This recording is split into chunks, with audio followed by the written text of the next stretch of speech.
Hay un versículo en la Biblia que durante miles de años ha desconcertado a teólogos, rabinos, historiadores y lectores comunes. Es un versículo tan extraño, tan perturbador, tan inesperado dentro del texto sagrado que muchos lo saltan sin detenerse. Otros lo leen rápido, incómodos, sin saber qué hacer con él. Está en Génesis, capítulo 6, versículos 1 al 4.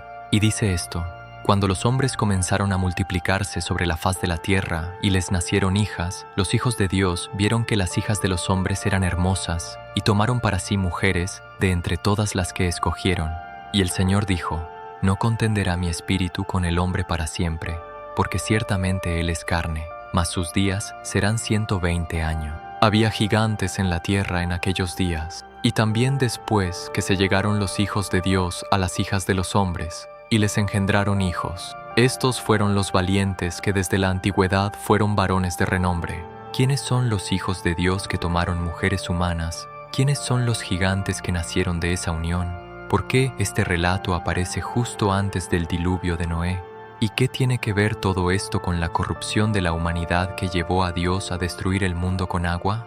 Los Nefilim, esa es la palabra hebrea traducida como gigantes, son una de las figuras más enigmáticas, más debatidas y más fascinantes de toda la literatura bíblica y del mundo antiguo. Y hoy vamos a investigarlos juntos, con las fuentes en la mano, con honestidad intelectual, sin inventar lo que el texto no dice, pero sin ignorar tampoco lo que el texto sí dice, porque hay cosas en este relato que son más perturbadoras y más profundas que cualquier teoría conspirativa que hayas visto en Internet. Quédate conmigo. Antes de entrar en la historia, necesitamos hacer lo que siempre debemos hacer: ir al texto, leerlo en serio, entender lo que dice y lo que no dice. Porque el problema con los Nefilim no es que la Biblia sea vaga. El problema es que la Biblia dice algo que resulta profundamente incómodo, y la reacción humana ante la incomodidad es, frecuentemente, o ignorar o exagerar. Ambas cosas distorsionan la verdad. El texto original, Génesis 6, 1, 4.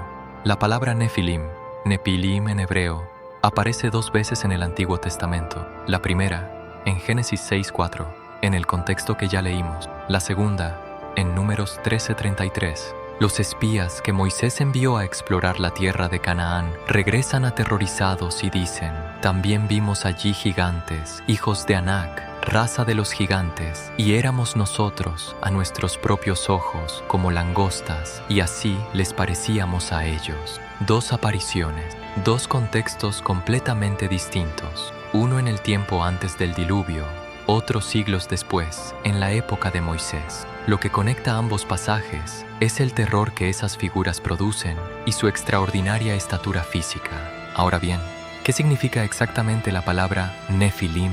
Aquí empiezan los debates. La raíz hebrea más probable es nafal, que significa caer.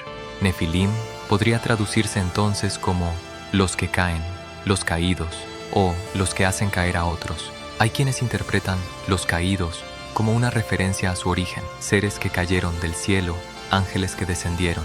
Otros interpretan los que hacen caer como una referencia a su carácter, seres que causan la caída moral de otros. Hay incluso quienes derivan la palabra de una raíz diferente, conectándola con el acadio napilu, que significa grande o poderoso. La ambigüedad es real y es parte del misterio. ¿Quiénes son los hijos de Dios? Esta es la pregunta central del pasaje, y tiene 3 respuestas principales que han competido entre sí durante milenios. Primera interpretación: ángeles caídos. Esta es la lectura más antigua. Aparece en textos judíos del período del Segundo Templo, entre el siglo V a.C.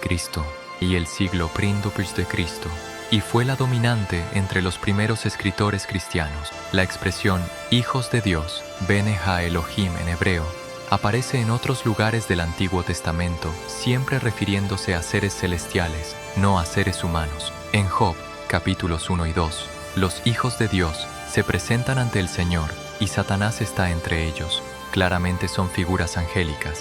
En el Salmo 29 y en el Salmo 89, la misma expresión designa a seres de la corte celestial divina. Esta interpretación sostiene que ciertos ángeles, dotados de libre albedrío, eligieron descender, tomar formas físicas y unirse a mujeres humanas. El fruto de esa unión prohibida y antinatural fueron los Nefilim, Segunda interpretación, reyes y nobles humanos. Esta interpretación, favorecida por muchos rabinos del período talmúdico y por varios padres de la Iglesia, sostiene que hijos de Dios es un título honorífico para gobernantes, reyes o patriarcas poderosos de la línea de Set, el tercer hijo de Adán y Eva, considerado la línea piadosa en contraposición a la línea de Caín. Las hijas de los hombres serían mujeres de la línea de Caín o simplemente mujeres de otros pueblos. Bajo esta lectura, el pecado no sería una mezcla sobrenatural entre ángeles y humanos, sino un pecado social y espiritual. Los hombres piadosos de la línea de Set se corrompieron al mezclarse con mujeres de linajes impíos, guiados por la lujuria y el poder. Tercera interpretación, seres divinos de la mitología semítica. Algunos estudiosos modernos proponen que el texto de Génesis 6 es un eco, transformado y reinterpretado teológicamente, de mitos del mundo antiguo del cercano Oriente, donde dioses se unían a mujeres humanas. El autor de Génesis habría tomado ese material mítico y lo habría resignificado dentro de la narrativa monoteísta. Lo que en los mitos vecinos era una historia de gloria heroica, en Génesis se convierte en el preludio de la corrupción y el juicio. Ninguna de estas tres interpretaciones es universalmente aceptada. Cada una tiene evidencia textual a su favor. Cada una tiene problemas que sus críticos señalan, y lo que hace la fe madura no es elegir la interpretación más emocionante o la más cómoda, sino estudiar con humildad y honestidad intelectual. Para entender de dónde viene la interpretación más dramática y detallada sobre los Nefilim, la de los ángeles caídos que se unen a mujeres humanas, necesitamos hablar de un texto que la mayoría de los cristianos nunca ha leído. Se llama el Libro de Enoc. Enoc es un personaje brevemente mencionado en Génesis 5, 21-24. Es el bisabuelo de Noé, y su historia tiene un detalle extraordinario. A diferencia de todos los demás patriarcas de esa lista genealógica, de quienes se dice que murieron, del texto de Enoc dice: caminó Enoc con Dios y desapareció, porque le llevó Dios. Enoc no murió, fue llevado directamente por Dios. Esa singularidad convirtió a Enoc en una figura de enorme fascinación en el judaísmo del período del Segundo Templo. Y alrededor de esa figura se desarrolló toda una literatura, los llamados libros de Enoc. El más importante es el primer libro de Enoc, también llamado Enoc etiópico, porque fue preservado en su totalidad por la Iglesia Ortodoxa Etíope, la única tradición cristiana que lo incluye en su canon bíblico.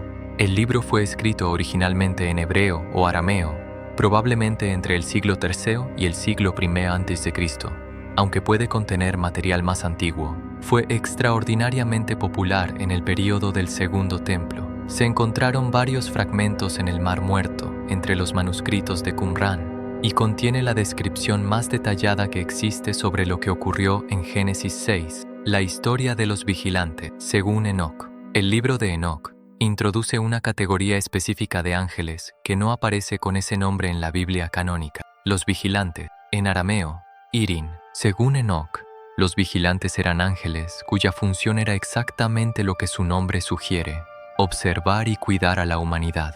Eran seres de gran belleza y poder, posicionados en los límites entre el cielo y la tierra. Y entonces ocurrió algo catastrófico.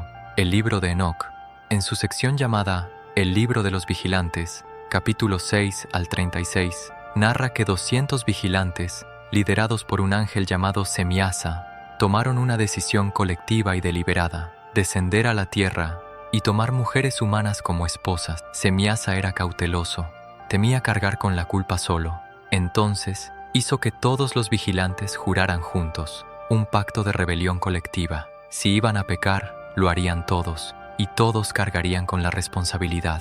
Descendieron sobre el monte Hermón, una montaña real, ubicada en la frontera entre lo que hoy es Israel, Siria y el Líbano. El nombre del monte, en hebreo, comparte la raíz con la palabra Jerem, maldición o consagración.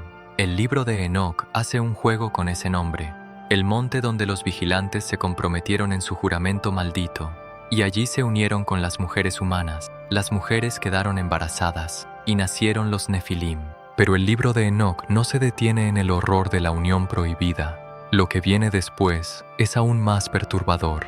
Lo que los vigilantes enseñaron a la humanidad. Según Enoc, Los vigilantes no solo se mezclaron con las mujeres humanas, transmitieron a la humanidad conocimientos que estaban prohibidos, secretos del cielo que los seres humanos no debían poseer todavía. El líder Semiasa enseñó encantamientos y la ciencia de las raíces. Un vigilante llamado Azazel, nombre que también aparece en el libro bíblico del Levítico como el destinatario del chivo expiatorio, enseñó a los hombres a fabricar espadas, cuchillos, escudos y corazas. A las mujeres enseñó el arte de los ornamentos, los cosméticos, los encantamientos y la seducción. Otros vigilantes enseñaron astrología, el arte de los signos del cielo, el corte de raíces y plantas con poderes ocultos, magia, adivinación. El resultado, según Enoc, fue una corrupción total. La humanidad, armada con conocimientos que no estaba preparada para manejar, se destruyó a sí misma. La violencia se multiplicó. Los Nefilim, enormes, voraces, insaciables, consumieron primero los recursos humanos, después a los propios humanos, y los clamores de la tierra subieron hasta el cielo. 4 arcángeles, Miguel, Uriel, Rafael y Gabriel, vieron la corrupción y clamaron a Dios. Y Dios respondió. Rafael fue enviado a atar a Azazel manos y pies y a arrojarlo a un desierto oscuro llamado Dudael, donde permanecería hasta el día del juicio. Gabriel fue enviado a destruir a los Nefilim, haciendo que se volvieran unos contra otros hasta destruirse mutuamente. Miguel fue enviado a atar a Semiasa y a los demás vigilantes bajo las colinas de la tierra hasta el día del juicio, y entonces vino el diluvio. Para limpiar lo que quedaba, pauémonos aquí un momento. Lo que el libro de Enoc describe es, en esencia, la historia de la tecnología y el conocimiento mal usados, seres que tenían acceso a verdades que la humanidad todavía no estaba preparada para manejar, las transmitieron prematuramente, no por amor, sino por lujuria y rebelión, y el resultado fue la destrucción. ¿No te suena familiar?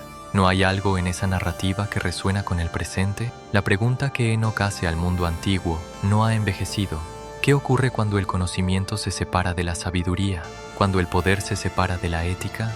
Cuando la capacidad de hacer algo no va acompañada de la madurez para saber si se debe hacerlo. Aquí viene algo que sorprende a mucha gente. El libro de Enoc, aunque no es parte del canon bíblico católico, dejó huellas profundas en el Nuevo Testamento. Hay al menos 2 referencias directas, y son referencias que los primeros lectores del Nuevo Testamento habrían reconocido inmediatamente, porque el libro de Enoc era ampliamente conocido en el judaísmo del primer siglo. La primera está en la carta de Judas, versículos 14 y 15. Judas, el hermano del Señor, autor de esta brevísima carta del Nuevo Testamento, cita al libro de Enoc de forma explícita. De estos también profetizó Enoc, el séptimo desde Adán, diciendo: He aquí, vino el Señor con sus santas decenas de millares para hacer juicio contra todos y dejar convictos a todos los impíos. Judas está citando literalmente el capítulo 1 del libro de Enoc.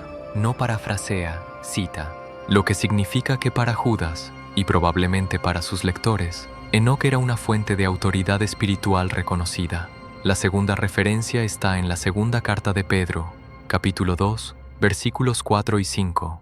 Dios no perdonó a los ángeles que pecaron, sino que los arrojó al infierno y los entregó a cadenas de oscuridad, para ser reservados al juicio. La imagen de los ángeles encadenados en la oscuridad es exactamente la imagen del libro de Enoc sobre los vigilantes atados hasta el día del juicio.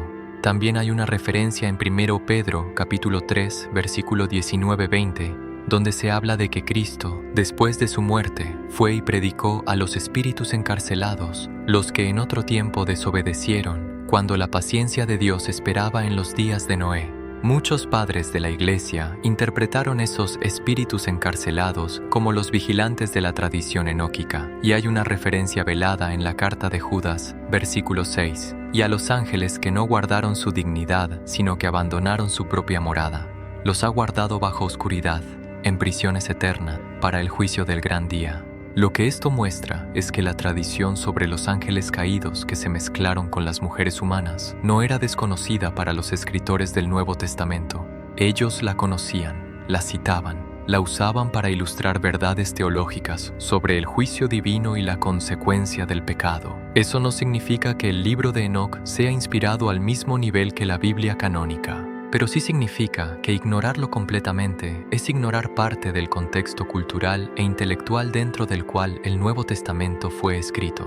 En 1947, un joven pastor beduino llamado Muhammad ed-Dib estaba buscando una cabra perdida en las orillas del Mar Muerto, en el desierto de Judea. Arrojó una piedra hacia la entrada de una cueva para hacer salir al animal y escuchó el sonido de cerámica rompiéndose. Dentro de la cueva había jarras y dentro de las jarras había pergamino, enrollados, preservados durante casi 2000 años por el clima extremadamente seco del desierto. Era el descubrimiento arqueológico más importante del siglo XX para la historia bíblica. Los manuscritos del Mar Muerto, escritos entre el siglo III a.C. y el siglo I d.C., contenían textos de la comunidad esenia de Qumrán, una comunidad judía ascética que vivió en ese desierto en los siglos previos y contemporáneos a Jesús. Y entre los pergaminos encontrados había múltiples copias del libro de Enoc, en arameo, la lengua original. Esto confirmó que el libro de Enoc no era una obra marginal o desconocida, era un texto central para al menos una importante comunidad judía del período del Segundo Templo. También se encontró en Qumrán un texto llamado El Libro de los Gigantes, otro texto apócrifo que amplía la narrativa de los Nefilim con detalles fascinantes y aterradores. En ese texto, los propios Nefilim tienen sueños proféticos sobre su destrucción inminente y envían mensajeros a Enoc para preguntarle el significado de esos sueños. Lo que los arqueólogos encontraron en Qumrán no es prueba de que los Nefilim existieron literalmente tal como Enoc los describe, pero sí es prueba de que la preocupación por los Nefilim, por los ángeles caídos, por la corrupción premundiluviana, era central en el pensamiento judío del periodo en que el propio Nuevo Testamento fue escrito. Jesús vivió en ese contexto, sus discípulos vivieron en ese contexto, los escritores del Nuevo Testamento vivieron en ese contexto.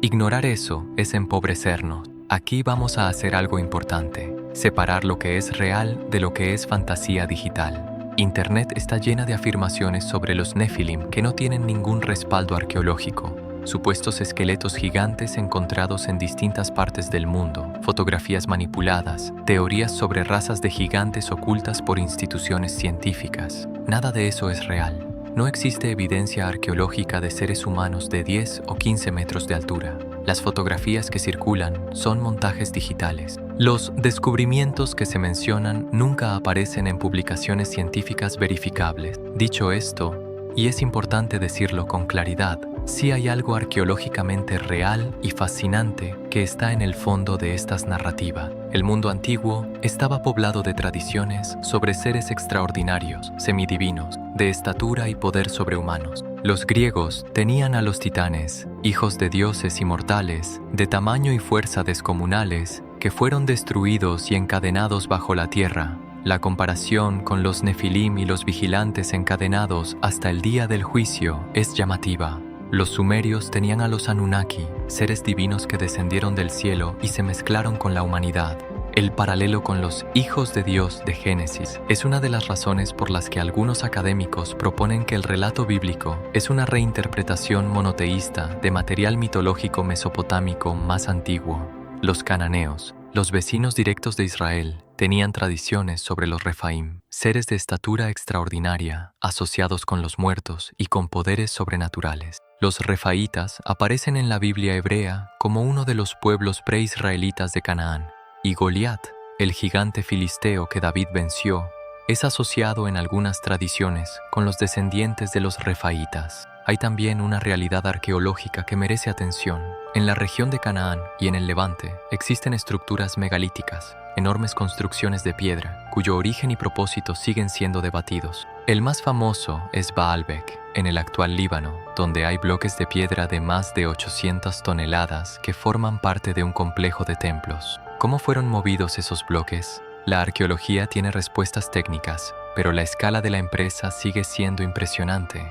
Ninguno de esto prueba la existencia literal de gigantes sobrehumanos, pero sí muestra que el imaginario de seres de poder y tamaño extraordinarios era universal en el mundo antiguo y que el relato bíblico sobre los Nefilim existía en conversación con ese imaginario más amplio. Ahora viene la conexión teológica más importante. y es la que el texto bíblico hace explícitamente, aunque pocos la articulan con claridad. En Génesis 6, 5, 8, inmediatamente después del versículo sobre los Nefilim, leemos: «Y vio el Señor que la maldad de los hombres era mucha en la tierra, y que todo designio de los pensamientos del corazón de ellos era de continuo solamente el mal. Y se arrepintió el Señor de haber hecho al hombre en la tierra, y le dolió en su corazón. Y dijo el Señor: raeré de sobre la faz de la tierra a los hombres que he creado». Pero Noé halló gracia ante los ojos del Señor. La secuencia narrativa es deliberada. El autor de Génesis coloca la historia de los Nefilim justo antes del diluvio, como si fuera la causa, o al menos el símbolo máximo, de la corrupción que llevó al juicio. Y aquí hay una frase que la mayoría pasa por alto. Cuando Dios mira a Noé, el texto dice que Noé era justo y perfecto en sus generaciones. La palabra hebrea traducida como perfecto es tamim, que puede significar íntegro, sin mancha, completo. Algunos intérpretes, particularmente en la tradición judía medieval, han sugerido que la perfección de Noé no era solo moral, sino también física o genealógica, que su linaje no había sido contaminado por la mezcla con los Nefilim. Por eso, Dios lo eligió a él para preservar la humanidad. No es la interpretación oficial de la Iglesia, pero muestra la profundidad con que el texto ha sido estudiado. Lo que sí es claro, y esto es teológicamente fundamental, es que el relato de Génesis 6 al 9 presenta una estructura que se repite en toda la Biblia: corrupción, juicio, rescate, alianza nueva. La humanidad se corrompe, Dios juzga, pero en medio del juicio hay un remanente rescatado, y después del juicio, Dios establece una alianza nueva con ese remanente. Adán y Eva pecan, son expulsados del Edén, pero Dios les hace vestidos y promete un redentor. Los Nefilim corrompen la humanidad. Viene el diluvio, pero Noé es salvado y Dios hace alianza con el arco iris. Israel se rebela en el desierto. Hay juicio, pero hay misericordia y entran en la tierra prometida. Y en la plenitud de los tiempos, la corrupción total de la humanidad, viene el juicio máximo sobre el pecado en la cruz. Y en la cruz, el remanente por excelencia, Jesucristo, abre el camino de la alianza nueva y eterna. Los Nefilim no son una curiosidad folclórica, son parte de una narrativa teológica profunda sobre el mal, el juicio y la misericordia de Dios que atraviesa toda la Escritura. Pero hay algo que desconcierta a los lectores atentos de la Biblia. Si el diluvio destruyó toda la humanidad, excepto Noé y su familia, ¿por qué los Nefilim siguen apareciendo después del diluvio? En Números 13:33, los espías de Moisés los ven en Canaán. En Josué y en Dum Samuel, los israelitas se enfrentan a los refaítas, también llamados anaquitas, que son descritos como de estatura gigantesca. El más famoso es, por supuesto, Goliat de Gat, descrito en 1 Samuel 17 como de una altura de 6 codos y un palmo, lo que en las medidas de la época equivale aproximadamente a 2,90 metros. Un gigante real, aunque no sobrehumano. Y hay referencias a otros gigantes en la familia de Goliat, sus hermanos, también guerreros de Gat de estatura extraordinaria. ¿Cómo se explica la presencia de gigantes después del diluvio si los Nefilim supuestamente fueron destruidos? Las explicaciones principales son 3.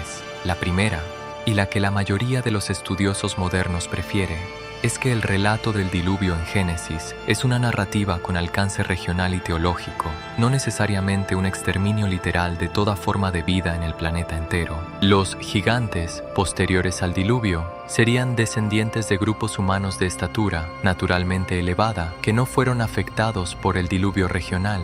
La segunda, dentro de la tradición enóquica, sostiene que los espíritus de los Nefilim sobrevivieron la destrucción de sus cuerpos y se convirtieron en demonios que continuaron operando en el mundo. Según Enoc, los espíritus de los Nefilim muertos salieron de sus cuerpos y vagaron por la tierra como espíritus malignos sin cuerpo, buscando posesión.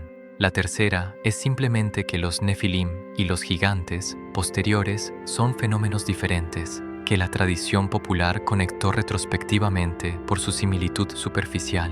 Ninguna de estas respuestas es definitiva, pero la presencia de gigantes después del diluvio es un dato textual que el lector honesto no puede ignorar.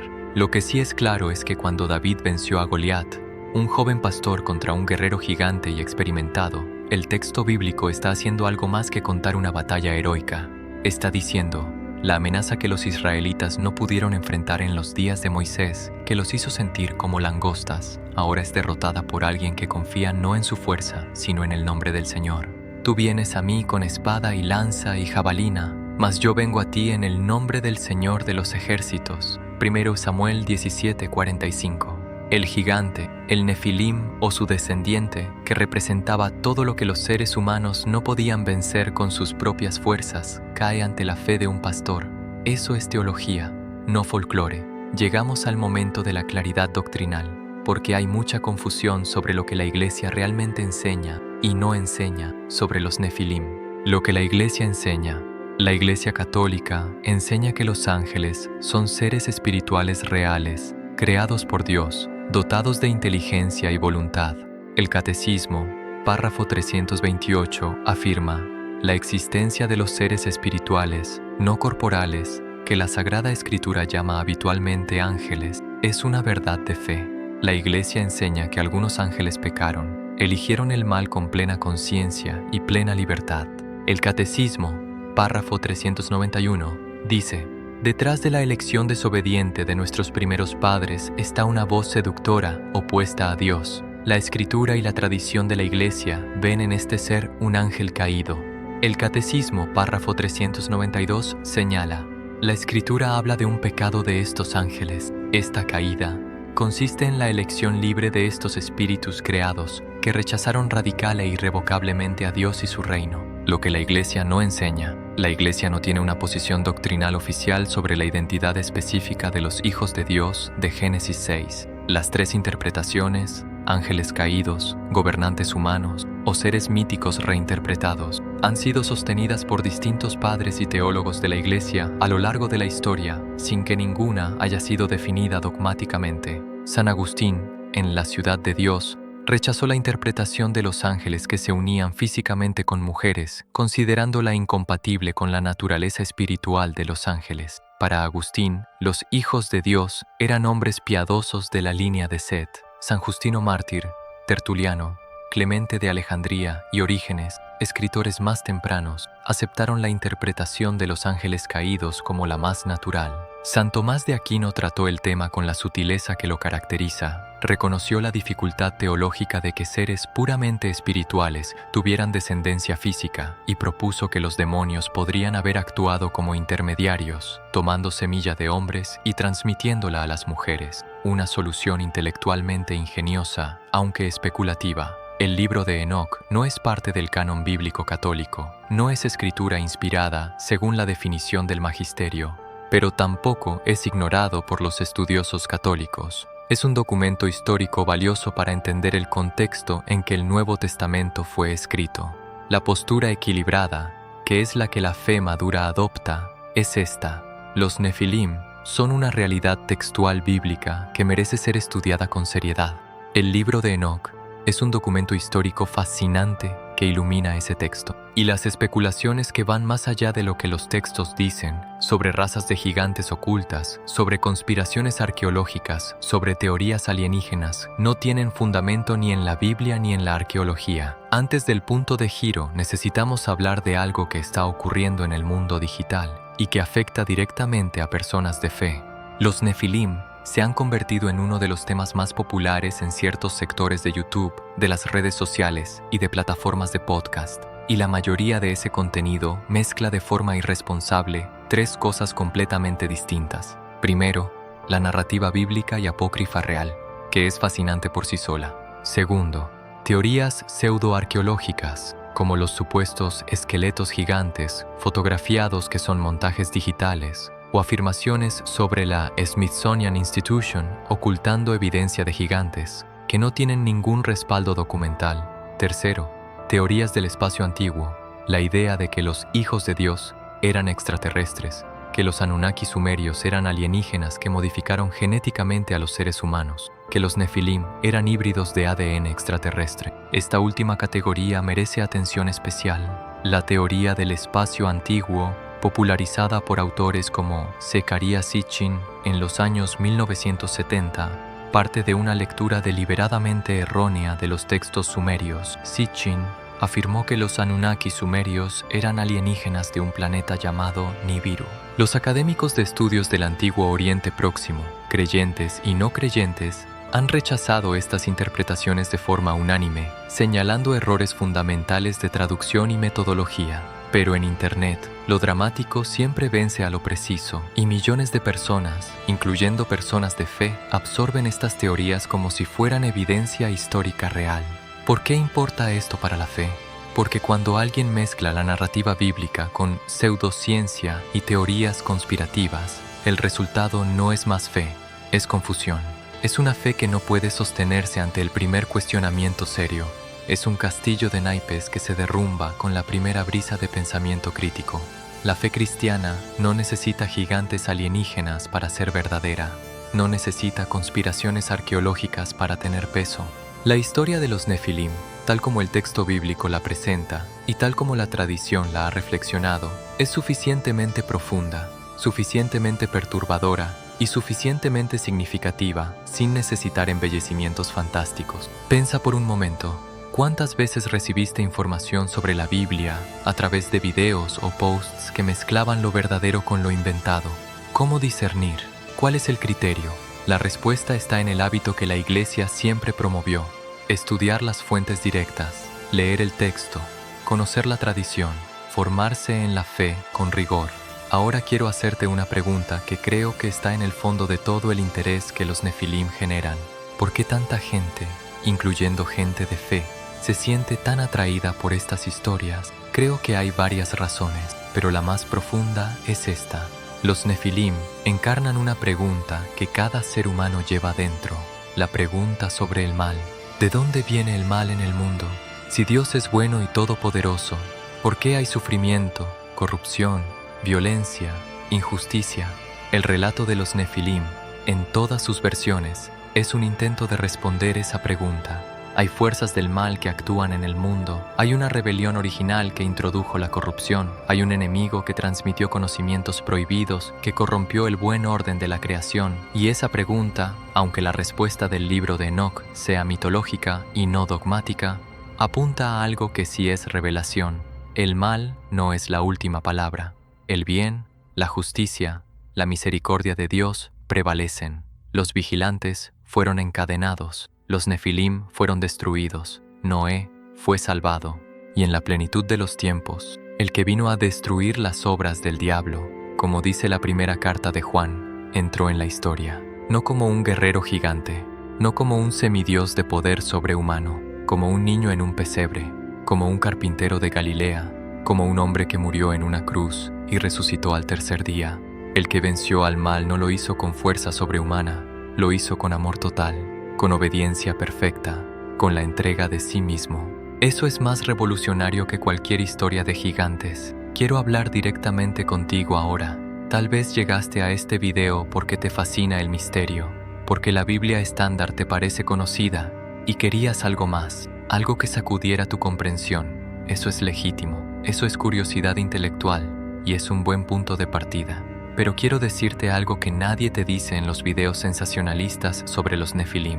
El misterio más grande no está en Génesis 6, está en Juan 3:16. Porque de tal manera amó Dios al mundo, que ha dado a su Hijo unigénito, para que todo aquel que en Él cree no se pierda, mas tenga vida eterna. Piénsalo bien. La pregunta que los Nefilim hacen: ¿puede algo sobrehumano, algo poderoso, algo que trasciende los límites humanos intervenir en la historia? Tiene una respuesta: sí, pero no de la manera que las leyendas imaginan. El ser sobrehumano que interviene en la historia no viene a dominar, a corromperse con lo humano, a generar hijos de poder sobrenatural que oprimen a los demás. Viene a servir, viene a sanar, viene a morir por amor. Esa es la diferencia entre el Dios de la Biblia y los dioses de la mitología. Los dioses del panteón griego, los vigilantes de Enoch, los Anunnaki de los sumerios, todos descienden buscando algo para sí mismos: poder, placer, control. El Dios de la Biblia desciende vaciándose de sí mismo, se despojó a sí mismo, tomando forma de siervo. Filipenses 2:7. Esa es la historia más extraordinaria de todas. No necesita gigantes, no necesita alienígenas, no necesita conspiraciones, necesita solo que la creyamos. Si hoy estás cargando algo que se siente demasiado grande para ti, un problema que parece un gigante frente al que eres como una langosta, quiero recordarte lo que David le dijo a Goliat: tú vienes a mí con espada y lanza, mas yo vengo a ti en el nombre del Señor. El gigante cayó, no porque David fuera más fuerte, sino porque David sabía en cuyo nombre venía. Tú también lo sabes. Vamos a cerrar juntos. Pon las manos sobre el pecho si puedes, y acompáñame en esta oración. Señor, gracias porque el misterio del mal no te sorprende. Gracias porque desde el principio, antes del diluvio, antes de los gigantes, antes de toda corrupción humana, ya tenías un plan de rescate. Donde el mal parece grande, recuérdame que tú eres más grande. Donde el miedo parece un gigante, recuérdame de quién es el nombre en que vengo. Donde la confusión me hace buscar respuestas en lugares equivocados, tráeme de vuelta a tu palabra. Que el misterio me lleve más cerca de ti y no más lejos. Amén. En los comentarios de abajo te hago esta pregunta: ¿qué gigante estás enfrentando en tu vida ahora mismo? ¿Y qué nombre estás invocando para enfrentarlo? Cuéntame. Leo todos los comentarios, y si este video te ayudó a separar el mito de la fe, a entender la Biblia con más profundidad, compártelo, porque hay muchas personas confundidas por versiones distorsionadas de esta historia, y la claridad puede cambiar todo. En el próximo video vamos a seguir explorando los personajes más enigmáticos de las Escrituras. Hablaremos de Melquisedec, el rey sacerdote misterioso que aparece en Génesis, que Abraham honró con diezmos, del que los salmos profetizaron, y al que la carta a los hebreos compara con el propio Jesucristo. Una figura que desafía todas las categorías y que la Biblia no explica del todo. Que Dios te bendiga y hasta pronto.